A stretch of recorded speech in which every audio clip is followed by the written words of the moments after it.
I felt like I wasn't useful enough. I hear you. Even though like she would say, no, like you're You're doing healthy, great, I yeah. appreciate it. And then, Mm. but I just felt like, I don't know, maybe it's because I'm a very like logical person and I want to have like a tangible thing to show her, no, I helped you and this is how I helped you, Yeah. but when you're helping someone maybe like psychologically or emotionally, sometimes it doesn't land as well as, oh no, I changed the nappy this time so that you could sleep. So when it got to stages like that, I started to feel like, even though I was already helpful for myself, I started to feel like, oh, okay, no, now I'm being more useful because now we're bottle feeding and now I can take the whole day with me the side where I could sympathize with the man that runs away because of how much pressure one feels when a child is born. You're going to work in order to make sure that there's provision at home. But when you're at work, you're thinking about home. Then you come home, then you don't know how to help. Then you go back to work, then you come home, you still don't know how to help. But you're helping in different ways, but you feel like, at least for myself, I felt like I wasn't useful. And it got me to a point where I was like, yo, maybe this is why like some bros are just like, hey, as in it's too much. Yeah. I'm not justifying Or condoning it, condoning yeah. it's terrible. Yeah. That's never the Yeah. answer. Yeah. But the amount of pressure that one feels it's insane. I've never felt so much pressure in my life than the 6th of June 2022. Because literally I watched everything happen. This head comes out, then the whole body comes out, then you must cut the umbilical cord, and then you just like, this is my responsibility. Sure. Welcome, this is the Coffee with Jay. I hope you guys are doing great. Now, after carefully listening to all of Hungani's interviews, you can tell that this guy has been going through it. I saw a post on Twitter where someone is saying that Hungani is finally free from Stephanie's bullying. And then I thought, yeah, this guy has really been going through it. Now, if you remember, there was a time Stephanie went through a miscarriage and she said she just wasn't okay. And the only time she felt safe was with her mother. Now, that is definitely something that affects men's mental health because at that point, they do tend to feel useless. It is a time that's very confusing for them because they really don't know what to do. One minute, a woman says she wants rice, and the next minute, she doesn't want it. You took too long. So it's really crazy. But Hungani must have struggled with it, that it never really passed, that he probably was still going through it. Most men, yes, it happens when you're going through postpartum. They also go through their own thing, but people get over it. So maybe he just did not get over it and it continued to affect him later. So yeah, you can tell that there was a lot going on with this too in their marriage. There was control issues.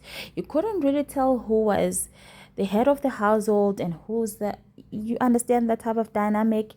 And I understand Hungani, but it doesn't mean that you're useless at that time. It just means she just wants to be babied. And she feels that she's giving you so much pressure when she keeps asking you for different things.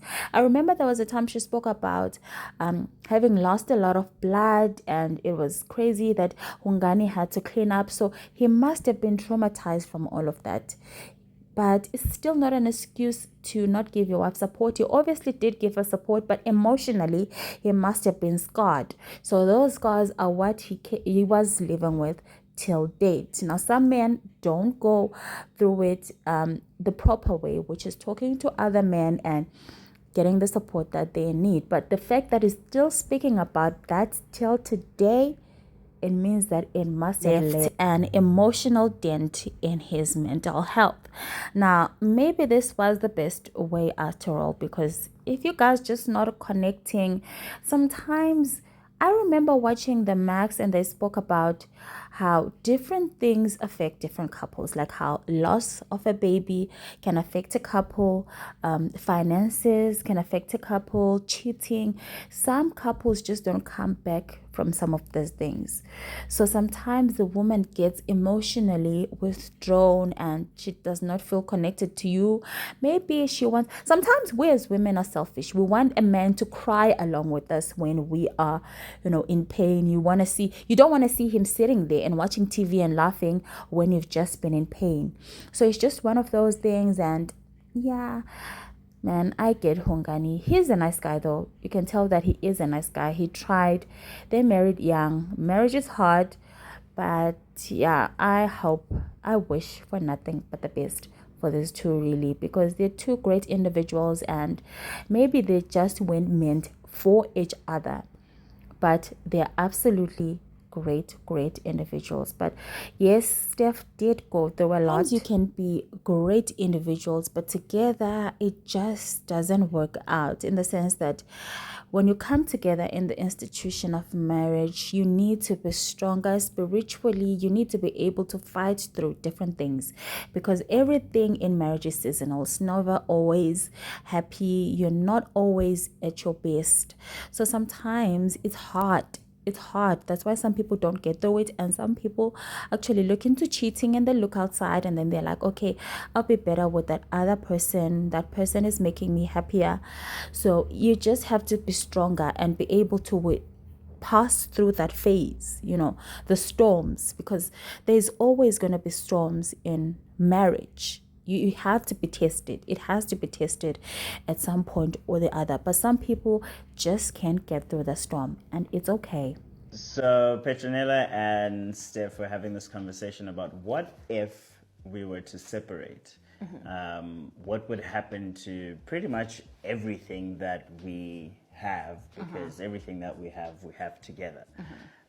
That being our channel, the Ndlovu's Uncut, our production company, the Ndlovu's Uncut Productions, our beautiful home. So I think we thought it'd be think we thought it would be a good conversation to also have as part of a story time, because a lot of times people just think, okay, once it's over, it's over. But there's many elements to it, especially if you've started businesses and all those kinds of things together. We'll touch on what our marriage contract looks like, so legally what would happen or what that would look like. But I think the first point would be, it also depends on how the separation takes place, because there's some, and it's not to point fingers or anything at some maybe divorces that end really badly, or where there's just so this is all what if, now guys. It's a what if game, because we want to educate you and us on this. So I think the first thing would be how the separation or divorce, under which conditions did it take place.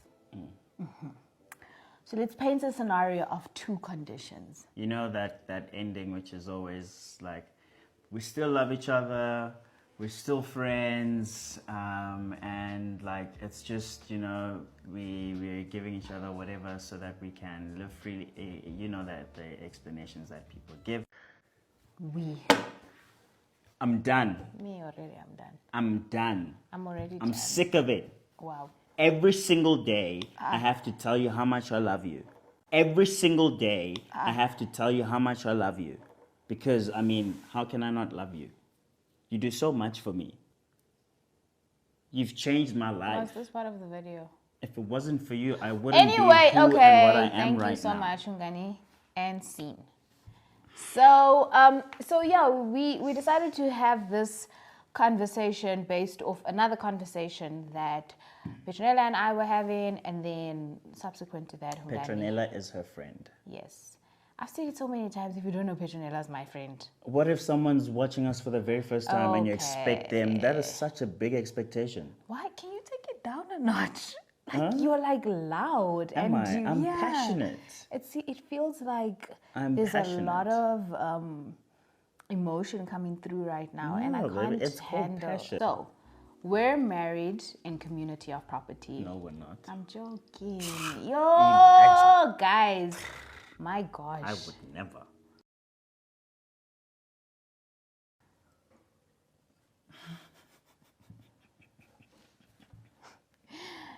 Okay, so what are we married in? We're married in a prenuptial agreement. If it was that kind of vibe, I think we would probably find a way to make things work, because at the end of the day, right, if we're looking at right now, that is not like 10 years from now or whatever the case might be, right now it's our main source of income, right? So it would be like, cool, so if we're ending now and it's mutual, well, the channel might suffer because there's definitely not going to be a way to continue doing this even though we're not together. But I think the production company, there's ways in which one can continue doing that with mutual respect as business partners and no longer as business partners and life partners. So I think the channel would probably actually sell the channel to make a little bit of some money, and then someone else would take it over and have you guys as their subscribers, and then you can decide if you want to stay or leave. Production company would see if we can work together without it being a toxic environment or a tit-for-tat environment.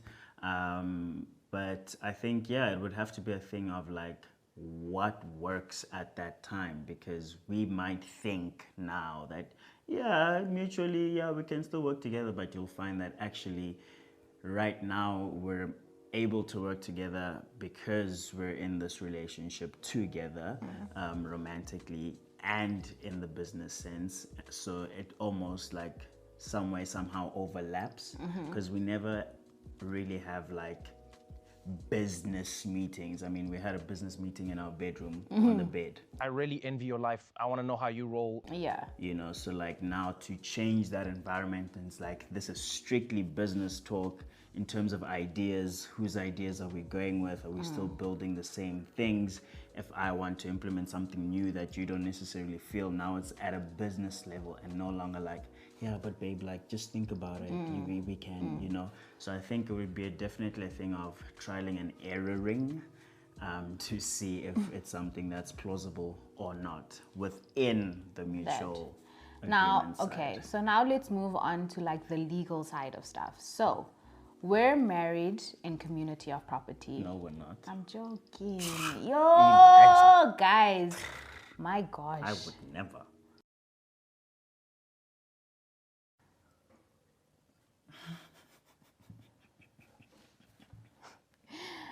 Okay, so what are we married in?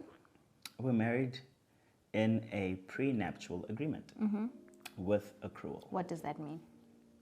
Why was there such a switch in your energy? No, I'm just asking, what does that mean? Since you will never. Yes, because I have life experience that is not a good thing to do, because your debts become my debts, and that is not wise. Yes, that is true. So I would never do that. Prenuptial agreement with accrual basically means that whatever we come into our marriage with is ours separately, and whatever we build within the marriage, technically whatever we acquire within the marriage, is then ours together. So example, Steph has a property that she got before we got married. Even right now, that is her property. Should we separate, thank you, Jesus, that's not going to happen, then that would still be her property. There's no need for us To half. It must be added Yes. to whatnot so I can get a share. There's no need for that. In other words, what was yours before the marriage remains yours, and what you have earned during the marriage belongs